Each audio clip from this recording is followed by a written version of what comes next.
Sexual activity के लिए सबसे पहले लिबिडो होना चाहिए। लिबिडो का मतलब हुआ इच्छा होनी चाहिए। तो लिबिडो कई स्टेजेज हैं। लिबिडो होगा तो इरेक्शन होगा, इरेक्शन होगा तो पेनिट्रेशन होगा, पेनिट्रेशन होगा तो इजाकुलेशन होगा। ये सारे स्टेज में कहीं भी कोई गड़बड़ी हो तो उसको कहते हैं सेक्सुअल वीकनेस। तो अब मैं एक एक करके शुरू करता हूँ कि अनिच्छा सेक्स के प्रति होना। तो दो तरह की अनिच्छा हो सकती है। एक तो अनिच्छा इसलिए हुई कि साहब वो व्यक्ति जो उसने कभी किसी को बताया नहीं, और उस व्यक्ति में जो पुरुष के ग्रंथियां होती हैं उसका विकास नहीं हुआ है ठीक से, और जो पुरुष में शिश्न होता है उसमें विकास नहीं हुआ है, ये हुआ है। तो इसमें एक बात और मैं बताता हूँ, शिश्न के साइज, जो तो पेनिस के size has nothing to do with the sexual activity and sexual satisfaction of the partners. ये जानना बहुत ही जरूरी है, क्योंकि बहुत लोग कहते हैं कि मेरा पेनिस बहुत छोटा है, उसका बहुत बड़ा है। हम लोग पेशाब करते हैं तो देखते हैं तो उसका पेशाब बहुत बड़ा है। जो यंग लोग आते हैं हमारे यहाँ, तो उससे कोई मतलब नहीं है। हाँ, अनयूजुअली छोटा हो, जिसके बारे में बता रहा हूँ, तो हो सकता है कि उनको हार्मोन की समस्या हो और बाकी समस्या हो। उस विषय पर मैं नहीं जाऊँगा, वो अलग से उस पर मैं डिस्कस करूँगा। तो अनिच्छा में एक वो हो सकता है कंजेनिटल प्रॉब्लम। दूसरी चीज़ हो सकती है कि उस व्यक्ति को ऐसा लगता है कि उसका अपने अंदर का जो सेक्स की इच्छा का ये है, मैंने सेक्स की इच्छा होनी चाहिए, उतनी नहीं हो रही है।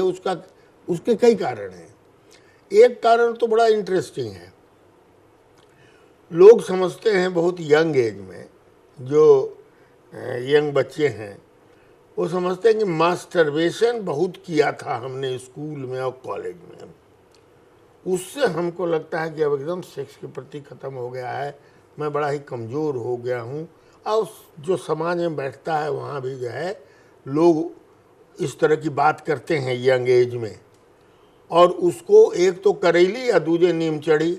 उसके अलावा ये भाई हकीम लोग जगह जगह अपना बोर्ड लगा दिए हैं, एकदम यदि आपने ऐसा किया है तो मेरे पास आइए, ऐसा काढ़ा पिलाऊंगा कि आप ये हो जाएंगे, और तरह तरह की। इसीलिए देखा होगा पटना यूनिवर्सिटी के सामने जो जितनी गलियां हैं उनमें कहीं न कहीं कोनो हकीम बैठा हुआ है, और वो बैठ करके यही पाठ पढ़ाता है। हकीम हो, वैद्य हो, जो भी हो, मतलब जिनको कोई मेडिकल साइंस से उतना ज्ञान नहीं है, सबको यही पढ़ाता है। अरे बाप, तुम तो एकदम ख़त्म हो गए, खलास हो गए, ये हो गए, ये काढ़ा पियो ठीक हो जाओगे। कभी कभी वो काढ़ा पीने से भी मामला उसका गड़बड़ाने लगता है, लेकिन बेचारा करता है पूरा डिस्कस। हमारे समाज में एक और चीज़ है, people do not discuss their sexual activity with openly.